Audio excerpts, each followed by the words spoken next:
Chapter 1. No Resistance. Washington Family Beginnings, New York, 1994.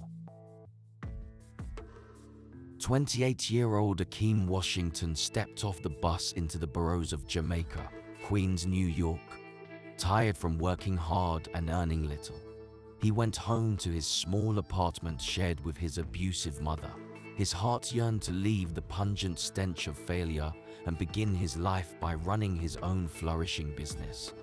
The joy of having someone else work for him would be a dream come true. However, he was not so lucky in finding an investor for his dream. He had rewritten his business plan several times. Investors seemed to be interested, but were not inspired enough to share in his dream. Akeem was on the verge of giving up. He had to accept that he would always have to work this hard to support his family. Fumiko, his girlfriend for the past year, had informed him of her pregnancy. He appeared happy to hear the wonderful news in his heart. Fear tore at him. How would they care for this child? What parents would they become? Akeem did not want children, but he loved Fumiko and knew she felt the same way about him. He often wondered why she loved him. He has nothing to offer her and nothing to be proud of, personally. Now, a child would come into this world and see how much of a failure his father was. Making his way to his apartment, he thrust his key into the door and locked it behind him. They had been robbed too many times. Fortunately, there was nothing left to take unless the robbers had a thing for voodoo candles. The little apartment was littered with them. So many of them were lit that light and heat were not needed. His mother claimed to be a priestess and refused to work, spending her days and nights bargaining and toiling with insidious spirits. Akeem had not been raised to know God. He never knew his father, so his mother had passed her apathy about life onto him. He needed to escape this horrible existence. Fortunately, he did not have enough courage to commit suicide. He walked into the kitchen in search of something to eat. Opening the fridge brought immense disappointment. All that remains were plastic, gallon jugs of mysterious concoctions made by his mother. Each one was labeled with their purpose: love, money, revenge, and attraction. Can I eat money? He slammed the fridge door closed. Is that how you come home? His mother crossed her arms over her chest.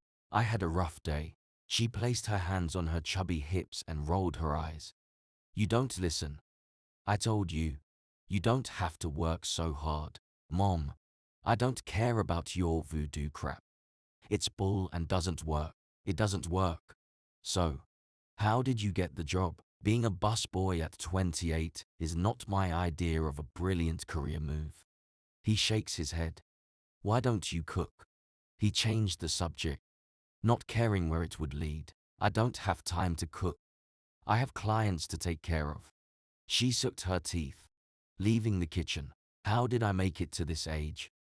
All my life you've had your so-called clients, but what do they want? Help. You can't help them. All this what you're doing is a joke. Smoke and mirrors. Politricks. Tricks. She walks back to the kitchen. I don't even know what you believe in. You're all over the place. Today, you're Christian and tomorrow you're Catholic. You don't know because you're too wrapped up in yourself. Wrapped up in myself. I work 2 jobs and can't spend any real time with my girlfriend. Come Friday, you have your hand out. Next thing I know, I'm broke. You think you can just live under my roof and not pay bills? No, Mom, that's not my point. He moved past her, wanting to escape the conversation. He came to a halt. Mom, who is this standing in the living room? A dark gentleman was standing in the room's corner, smoking a cigar. Hello, Akeem. His trance-inducing voice seemed to carry throughout the room. Dauntless. Don't be afraid. He's an investor. He's interested in your work. His mother stepped out of the kitchen and placed her hand on the small of his back, pushing him closer to the stranger. I've skimmed through your idea and find it interesting. How did you hear about me? Your mother. He stepped closer to Akeem. Have you told him? He directed the question toward Akeem's mother. Not everything. She tried to shy away from the question. At 16, she had agreed with the devil to capture the love of a boy who did not want her. She had agreed, only concerned about getting what she wanted. The agreement stated that she would sell her soul for the love of the man who became her son's father. In return, her child would have to continue the pact, passing it on to his child before he died. Time was running out for her. She had contracted a rare and untreatable disease. The doctor had given her just a few weeks to live. What is he talking about? Akeem asked his mother. Are you tired of living like this? The stranger said for her, Of course I am. Then make a pact with me. The stranger said, Why?